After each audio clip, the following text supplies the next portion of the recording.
times in my life where I felt I was well managed, well supported, I thrived. Do you know, my productivity was very high.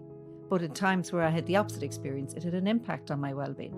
So it's common sense in lots of ways, but I think it's about managers having the skills as well to be able to manage that well-being piece and that interpersonal piece with staff. Hello and welcome to another episode of HSE Talk in Health and Wellbeing. And today I'm talking with Biddy O'Neill from Healthy Ireland in the Department of Health, who's leading on the Healthy Workplace Framework, which was published last year and more recently have launched a Healthy Workplace website. You're very welcome, Biddy. Thank you, Fergal. So first of all, healthy workplaces. Why are we getting involved in healthy workplaces? Why did the department think this is a great idea? So from an international perspective, the healthy workplace has been identified as a key setting for targeting individuals in terms of improving their health and well-being.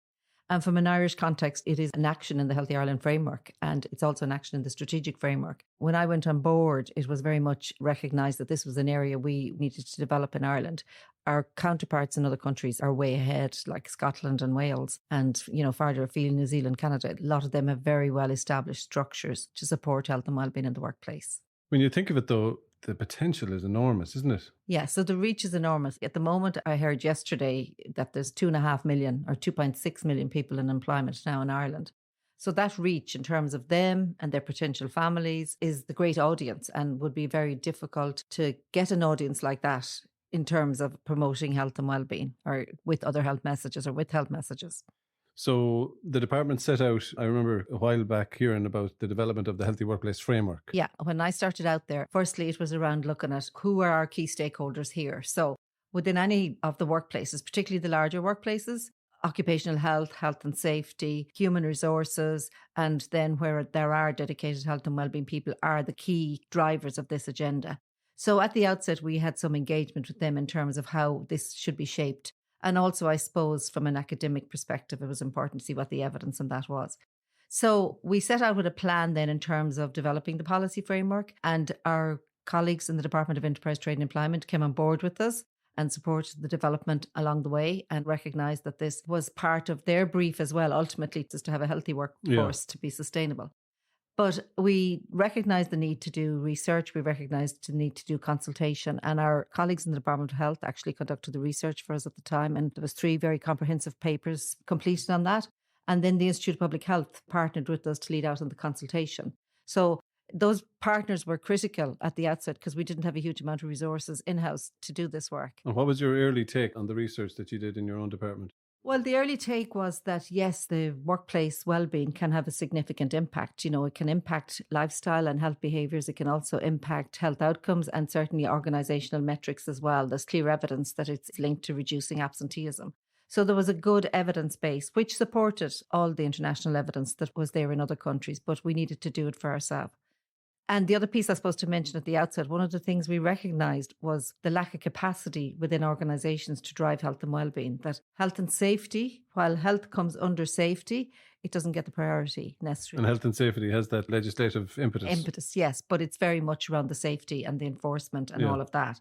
So one of the things initially was to look at that whole area of training. So our colleagues in University of Galway worked with us, and the 2 departments provided seed funding to get the postgraduate course on workplace wellness off the ground. So that when people are in their organisation, they have the skills and the resource and the ability, the confidence to actually drive workplace wellbeing. I see that growing in recent years. Yeah. There's a couple of other third level institutions. Yeah, so it's really positive to see that we have got courses now in Trinity, postgrad course on workplace wellness, and also University of Limerick are now delivering a master's on leadership and workplace wellbeing. So it's really great to see that capacity piece, the response to that capacity piece, and the need, obviously, because all courses are very well subscribed. Yeah, I suppose we'd be short-sighted to think that you can bring a new concept into a new setting without creating that capacity or that thinking, or it becomes an add-on that's somebody else's job, then it's never done well. And that's been the huge risk, and that is the huge risk as I see it in terms of workplace wellbeing, is that if it's not somebody's role and responsibility, it becomes a bit of an add-on, and somebody that might be interested in well-being will take a lead on it. But then if they move on, the energy for that area is gone. So having the responsibility for it as part of someone's brief, I see as one of the critical factors in terms of driving this agenda. Yeah, that was one of the things that popped out to me now when the early evidence was published as well. One of your reports, like it has to become a part of your workplace culture. it's not as simple. Maybe that having a quick look in the window here isn't going to fix it. Like, it's not going to be just an add-on or 2 awareness days a year or something like that. Yeah, absolutely. And in all of the research we did and all the consultation and looking at other international evidence, one of the most startling things was the impact of culture. And that emerged as a really strong priority. So the Health Research Board, who worked with us on other reports as well, completed a piece of work looking at the effect of culture and well-being. And again, very strong evidence that the culture of a workplace mediates for the impact of well-being. Factors like people's job satisfaction, job clarity, roles and responsibilities, relationships with their managers, leadership, they all have a huge impact on the culture, which ultimately impacts on well-being. Yeah, so before you get to lifestyle elements, you need to focus on, do I like coming to work? Is work a healthy place? That piece that jumps out very often is that relationship with your manager. Yeah. Isn't it? That's a very common theme that comes up. It's a very common theme. And I suppose in fairness to workplaces, the initial reaction sometimes is we need to do something on well-being. Yeah. And lots of people have very good intentions, think, well, we'll put on a walk or we'll put on a run or we'll do something that will engage people. And then they can't understand how it's not sustainable or that people maybe don't get involved. That's where we would say, based on evidence, that you need to engage with your staff. You need to consult with them as to see what's important for them. Because depending on your cohort, your age profile, the gender of your team, their needs could be very different. So the needs of a middle-aged, male-dominated working environment may be very different to young females, if that's the predominant force. So that's why the needs assessment is really important. So just going back to the piece there you mentioned about the relationship with the manager, managers have a huge impact. I would always say from a personal level that that's something I can relate to as well. The times in my life where I felt I was well managed, well supported, I thrived. My productivity was very high. But in times where I had the opposite experience, it had an impact on my well-being. So it's common sense in lots of ways, but I think it's about managers having the skills as well to be able to manage that well-being piece and that interpersonal piece with staff. Yeah. I was reading research recently and they talked about our relationship with our manager at work is the most important relationship in the workplace. And it struck me and it stayed with me. Oh, yeah. And in terms of well-being, they have identified that as the number one. And workplace health promotion and interventions are down the list. That came from a report in the UK just published 2 years ago. So I think it's often overlooked and I think it's a really critical piece. Yeah, with big organizations, then we have different levels of management. Yes. We nearly have to target the managers, I sense, to make the managers feel supported from on high, if you know what I mean. And that really get to the culture of walk the walk with senior leadership, I guess, and let it cascade down naturally. Absolutely. And I suppose it's how we support managers. Yeah. That we expect a lot of managers to manage team. They're managing down, they're managing up. And it is how we support them. And if their well-being is supported, they're more likely to look after their team. But it tends to spiral down through a system. Poor management practices or negativity or poor culture, it tends to spiral. And I suppose, again, all the evidence would say that the leadership demonstrated at the top in a workplace is a critical component. That if the CEO recognizes that this is important, and then it goes down the line through the system. And I think there was a really good example of that recently was our colleagues in Irish Rail won an award that we sponsor, which we can talk about in a minute. But at the awards, whereas their CEO, really they're supporting them, whether they won or lost. They didn't know at that point. Right. So it was just, to me, it was a demonstration of I'm here to support you. Yeah. I'm on this journey with you. And I think that sends a really positive message out to the employees. So you've developed the evidence base and you developed a framework. And the framework is literally what it says in the tin. It's a framework to show people these are the priorities and these are the things that we need to address if we're going to be real about this. Yeah, we were nearly ready to go with the framework and COVID struck. Right. And I think in hindsight, that was probably a good thing because we had to reshape Fundamentally change the working. We had to suddenly incorporate remote working and working from home and flexibility and all of that. But the other thing I think that happened during COVID was there was a great realization among employers that their staff's well-being was actually of vital importance. So there was a heightened awareness around it. And I think it brought it up the pecking order. Yes, I appreciate that. And so absolutely. When we launched the framework at the end of 21, it was welcomed with open arms. There was a really positive reception to it. I think we've said that a couple of times already, that nobody didn't reflect on their well-being, and no workplace or boss thought like if I'm head wrecked here in some situation or really frustrated, then my staff are going to be. And then I suppose, like you mentioned there's so many workplaces in many of the public services or even in loads of shops were always open, always on. And then there was other workplaces that people were 100% remote. So there was huge diversity and mixture. So I think we haven't collected all that learning yet. No, absolutely. And I mean, for those of us that could move remote working, that was an easy. But for those that had to make their environments safe to keep the production lines going, that was a huge task, and there was a lot of workplaces that really had to put themselves to the wire to get that over the line. And so it was hugely challenging.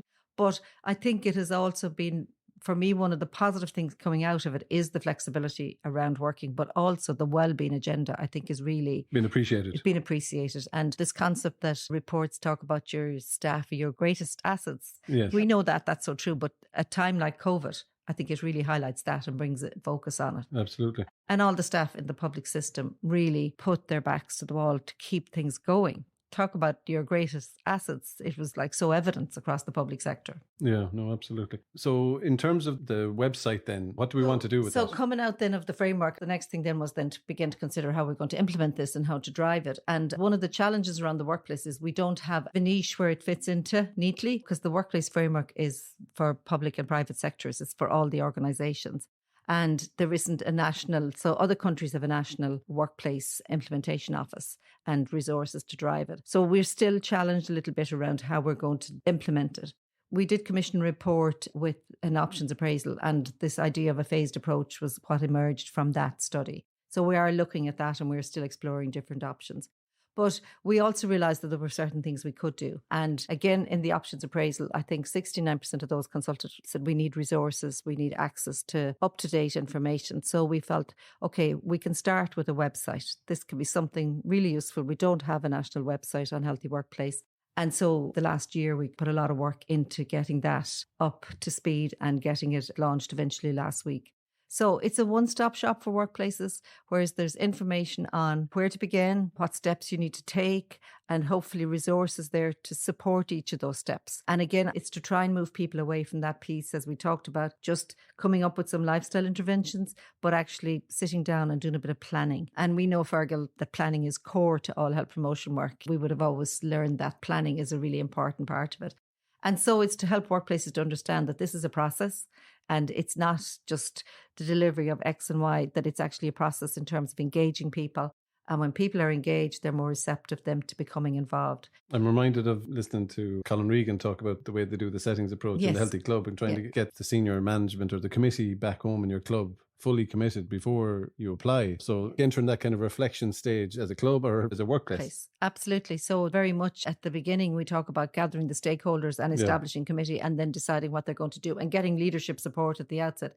So it's really to support workplaces in taking those steps and going the right direction. And then obviously within the workplace, when they consult and do a needs assessment, different areas emerge. So issues like mental health is very high priority in workplaces at the moment. Physical activity, smoking cessation. So the specific health and wellbeing areas within the website. And a lot of them actually link back to the HSE resources. So, for example, the quit support is a hugely valuable service for the workplaces. And that links right back into the HSE websites. The same with physical activity in other areas.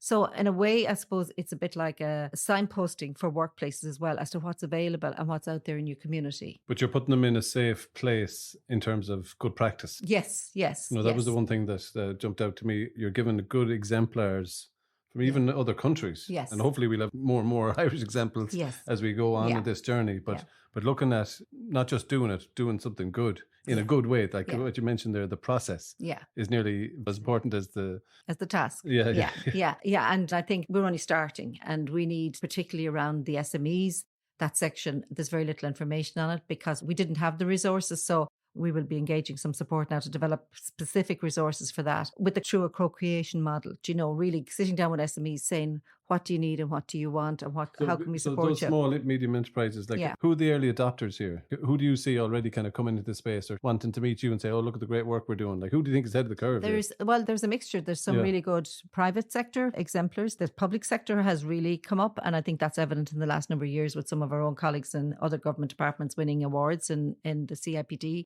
So I think it's gathering momentum everywhere. The civil service have their own strategy. The local government management agency have their own wellbeing strategy. So there's huge impetus in public sector where this was very much a private sector enterprise in the past, you know, the notion of wellbeing. So I think there is much more openness. But the SMEs, because they are the highest employer in Ireland, they don't have specialist resources like HR. They tend to buy in those resources. So it's to find a way that we can support them. So we have a piece of work going on with Chambers Ireland at the moment in terms of consulting with their members, because they have, I think, 39 networks throughout the country. And they're consulting with their members in terms of whether they have a health and wellbeing policy and then what their needs are. So we'll have that report at the end of June. So you think that'd be a very important nut to crack then if you get into those? Yes, but I think it's the idea is to develop specific supports for them and really bespoke and see what they actually need. And you mentioned the LGMA, so the local authorities, they're trying to make a bit of ground in this in the last year, is it? Yeah, local authorities, they launched their own framework in 2022. All right. And we've supported them because we have a very strong connection with the local authorities from Healthy Ireland. And they're the leaders in terms of the healthy communities, the healthy libraries. There's a lot of work, a lot of engagement with the local authorities. They're an essential hub in terms of driving health and wellbeing. So we've given all the local authorities some seed funding to support them to implement their own framework. So that was launched in March this year. That's interesting. They should be learning out of that. There should be good learning. But also this year, just to mention, at the CIPD Awards, Clare County Council won the best award in health and wellbeing for small to medium. So again, there's exemplars there within their own network of where there's really good work happening. So it's to build on that and showcase that. And do you think the big companies, like you mentioned, the civil, the public, and there's some big companies already buying into that? Is there a push coming from other countries? They bring in like American culture in that we should be, or is that coming from the bottom up here in Ireland? Well, I think it's probably a bit of both. So going back 20 years ago when we were in health promotion initially, or even before that, there was nobody doing workplace wellbeing. The only people that occupational health was part of the American companies that came to Ireland. Wellbeing was not on the agenda. So some of it has come in because it is gathering, it has gathered momentum globally. So some of the companies we have here are globally. But there's other companies like I'm seeing an uptake in construction sector, which is really positive. And again, they were recognised with the National Irish Safety Organisation Awards last year for their healthy workplace. So it's really great to see, because you and I who've been involved in men's health as well know that targeting men is a bit more challenging than engaging women.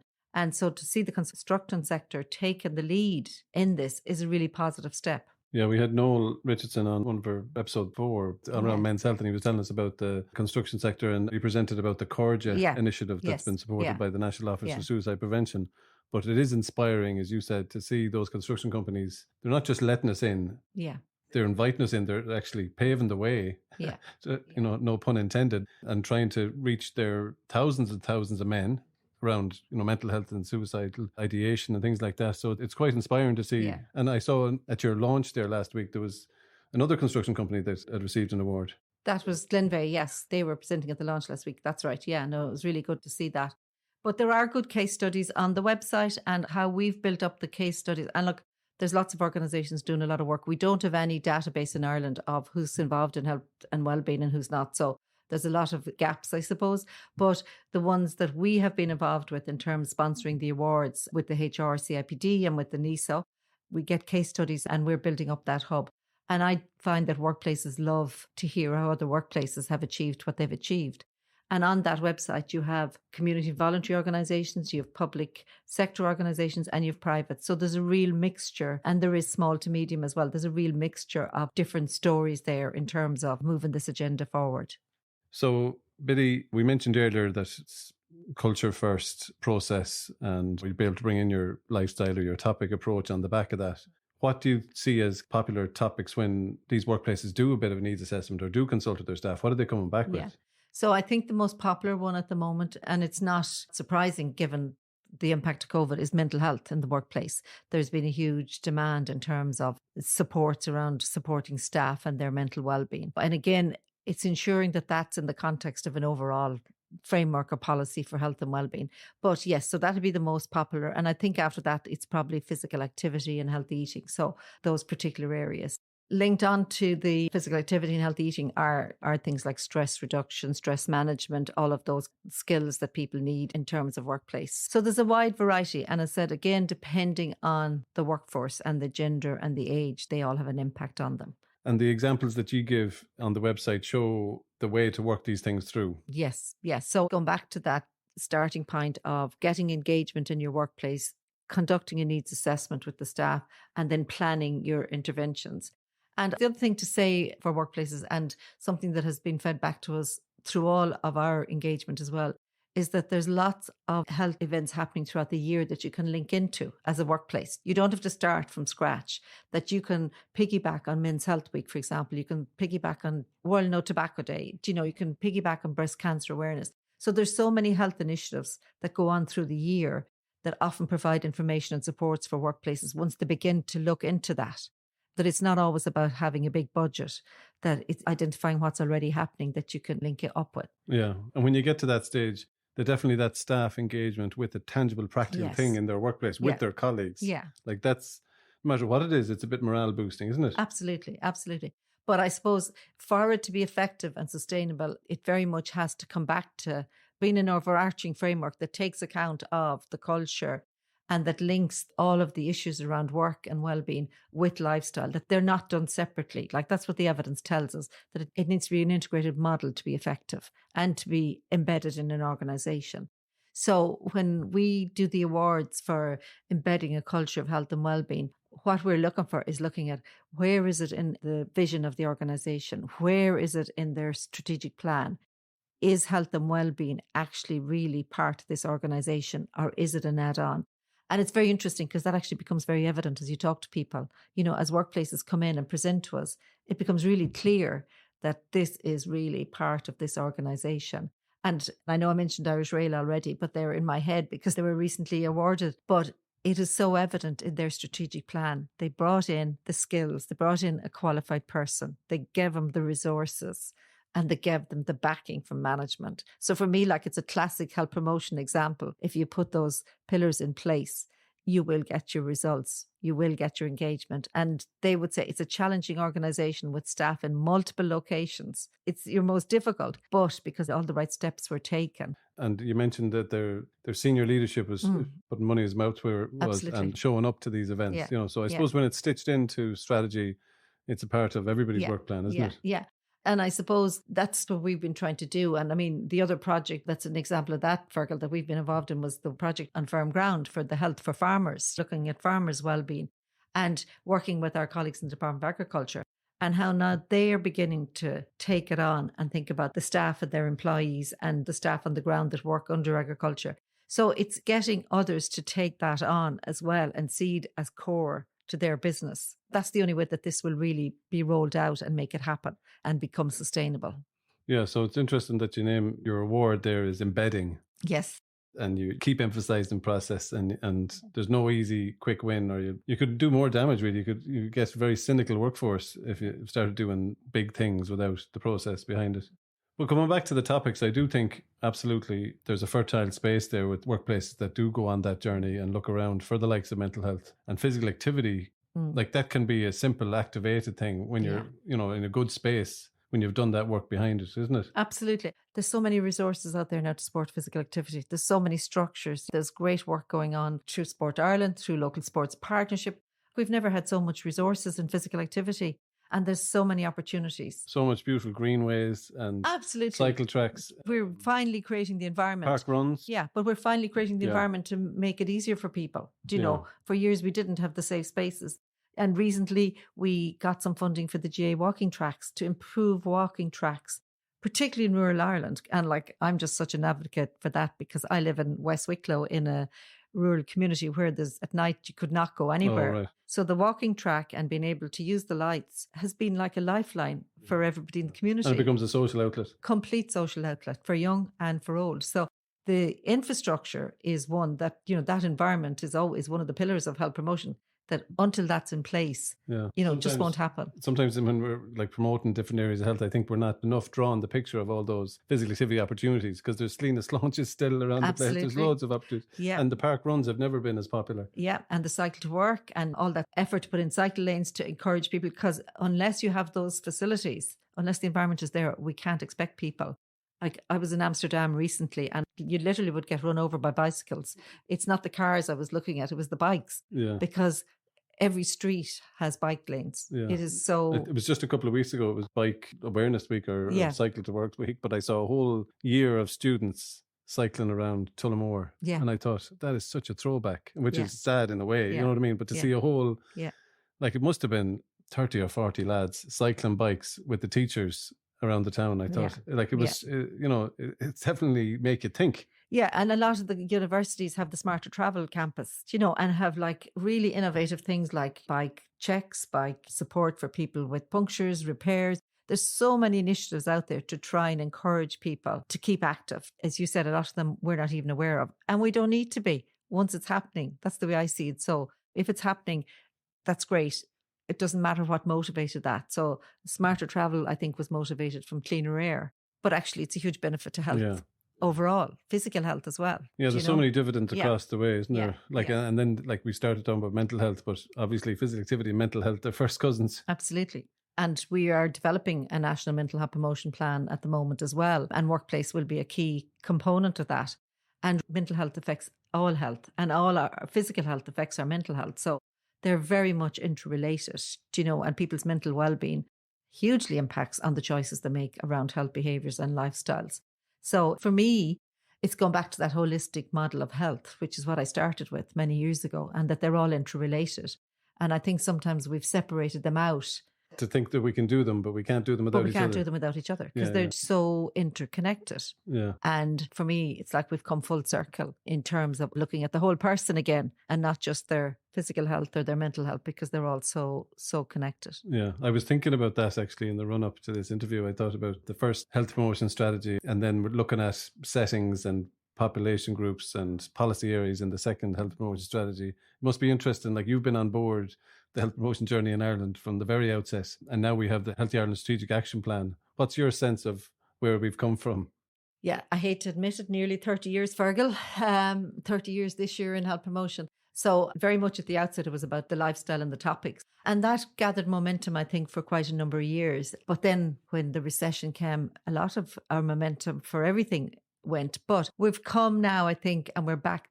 You need the settings and you need the topics, but it's how we integrate them.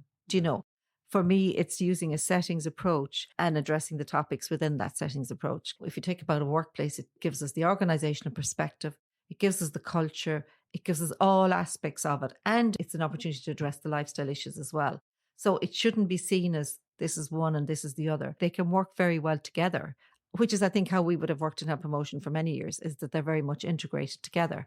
And that's based on the WHO framework, and it's based on international evidence that this is the most effective way to drive and deliver health promotion. So what's your hopes and dreams now? You've got your framework, you've got your website, you're doing a piece of work with chambers to look at the SMEs, you're looking outside at other enablers.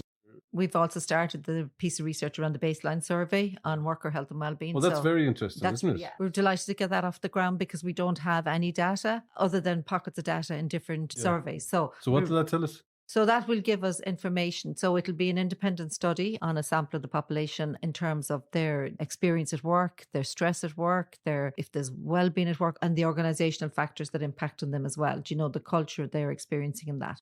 So there's a whole range of areas that's actually going to cover. So I think it'd be a really good baseline to have going forward in terms of worker health. And has that started, or is it starting? So no, the tender was awarded last October, November. So they're doing the lit review at the moment. They'll be developing the questionnaire next. They'll be pilot testing, and then they'll be collecting data by November, December. So by next year, we'll have some Who's doing that? core researcher leading out on that for us. Yeah. So it's great to have those pillars, but the most critical piece for me at the moment is to find an implementation model for the Healthy Workplace Framework, to put it in a firm footing and to continue to build that capacity piece, to continue to build the website, the resources, training, and I'd love to develop training for staff who are partly involved in this area, but not necessarily have to do a full postgrad cert, but that there will be other pockets of it. Like a health and wellbeing champion. Yes. Van Farrell and Irish Rail were telling us about that. There's a few different models around that. Absolutely. And that is one of the things in our framework as well, is to develop trainers for champions. And again, it's just having the time and the resources to do all these things. But I think there's plenty to be done. And ultimately, I suppose where I'd love to see us going is that we would have some type of a national structure to drive this, and that we would eventually develop our own accreditation awards under Healthy Ireland for healthy workplaces. Because University of Galway did a piece of work for us, I think it was about 2018, on looking at accreditation models in other countries. Now, we didn't publish it at the time because we felt it was a bit premature, but it looked at other countries like New Zealand and Wales, and we'd be well positioned to follow their models and their learnings along the way. Because that recognition... I think recognition is huge, yeah. It's huge. And I never appreciated it until I started talking to workplaces and going in and seeing the value of them getting their award, their poster, their photograph, all of those things. And it has a knock-on effect on along through the system. Yeah, that piece about leadership and strategy and corporate messaging, like they are a business, so they are a function at the end of the day, you know. And the valuing of the staff and all of that when organizations achieve their goals. And it's a joint effort because this is staff coming together as well. So recognition is really important and valuing that recognition within an organization. Thanks very much, Biddy. I'd like to congratulate you on the Healthy Workplace. We should give the website. It's healthyworkplace.ie, and you were supported in the development of this. It was a very joint effort and was a great experience and a great learning experience as well. Yeah, we look forward to supporting it over the next period of time. Yeah. But I'd like to thank you for coming in to talk to us today, telling us all about it and telling us all about the background, and wish you the best of luck with it in the future. And thank you for listening to another episode of HSE Talking Health and Wellbeing.